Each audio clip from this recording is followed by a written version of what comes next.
to hit this house from the Yeah, side. all right, I'm going to give you more light. I mean, I'm going to try to get you at least another entrance or two over here for the rest of the house.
The chief will speak as to the investigation. The family was fortunate enough to get out as the fire started.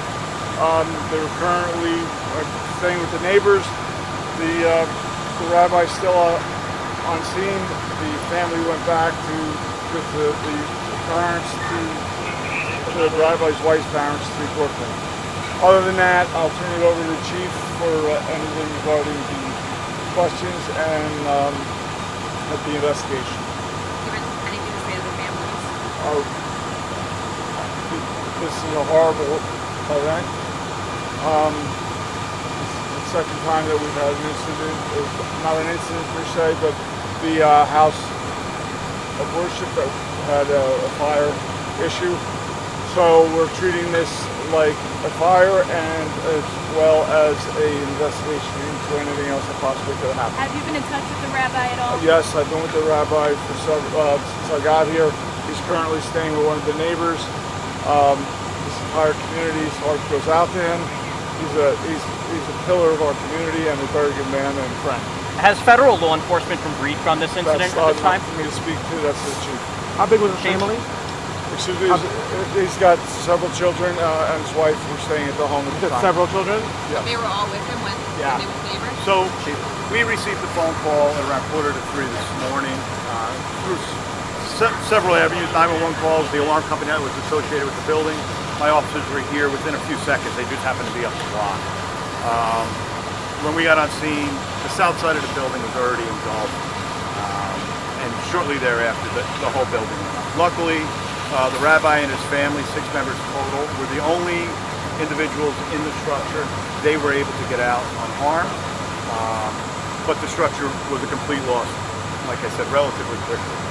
Kudos to our firefighters and our mutual aid teams. They were here quickly dealing with the situation, but they were also, since we had so many on scene, they were able to assist with the embers, which were an issue early on, and wash down all the neighboring homes, which was a concern of ours up close. And has federal law enforcement been briefed on the situation at this time? So our county and state officials have, and we're going to defer to them to make the federal notifications if they deem necessary. It's still early on, right. In terms of the police investigation. Yeah.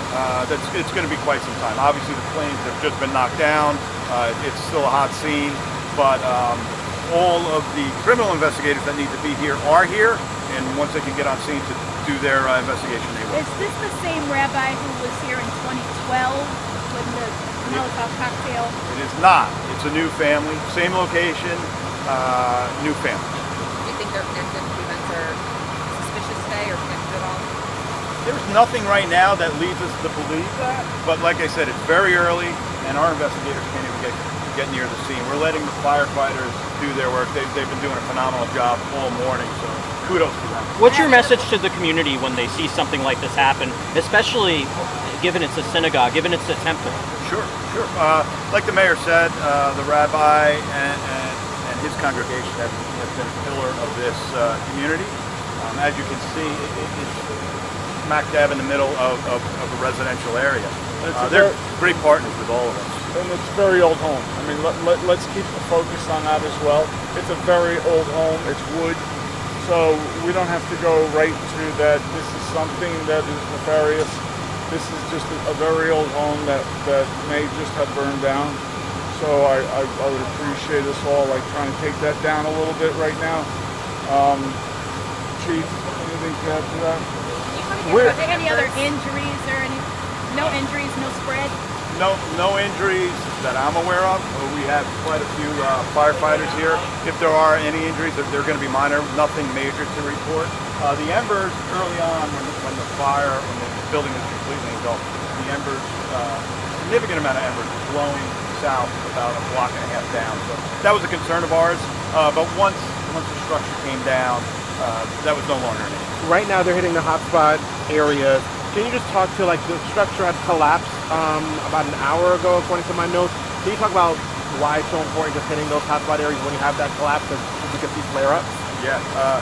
So, I'm not a firefighter, so I will defer that information to the firefighters that are here. Like I said numerous times already, they're an amazing group of individuals that got here relatively quickly and were able to do what they do. And we sit back and watch them. We're amazed at how they work. But you don't need to be a firefighter to know that was a significant fire. It went quickly, came down quickly, and I'm sure there's going to be embers for quite some time, hot spots for quite some time, and the firefighters will probably be on scene for most of the day. 2-story building? 3-story building. 3-story building. Imagine it's a total loss at this point. Okay. We'll have crews in to start trying to pull the place apart, to get into the hot spots and make sure that we get everything put down as fast as possible. Can we get your first name, please? John, J-O-H-N. Okay. Russo. Just have you say your name, Mr. Mayor. Frank Nunziata. All right. Thank you, guys. All right, thank you. No last name? Okay, no problem. Evan, how do you spell it? E-V-A-N? Yeah. Okay. Evan, so can you tell me what you saw this morning? My brother woke up and I heard on his radio that there was a fire, so I told him, and then he just ran out the house into his car, and then he came, and then when me and my mom came, we just saw burning, and we heard a bunch of pops and stuff. Right. And so how close do your brother live to this house? Is he right next door or? No, Oh, okay. pretty close. Okay. And so, go back to when you first arrived, you saw that fire and all those flames. Can you just describe me a little bit more, how big the flames were? Were they embers flying? There was a ton of embers all over the place. It was just up in the sky shooting up. Right. And have you ever seen a fire that big before? On videos I have. Oh, but never in real life? No. Oh. So did you feel the heat, the intensity of the heat and everything, or? Yeah, kind of. Oh, okay. The air is Right. Did you know what that building was before it went caught fire? Yeah. What was it? It was a temple, a Jewish temple, and then on the other side of the building, there was a baseball camp, a baseball team. Mm-hmm. Yeah, they were training in.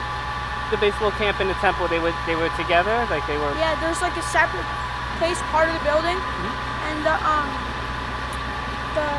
baseball team were training in. Okay. Did you ever go inside that temple? Yeah. Before? Oh. The baseball team would hold camps, and I had camp in it.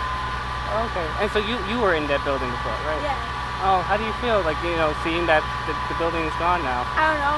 It's just weird because we were in it, and now it's gone. Right. There's a lot of memories in there, or?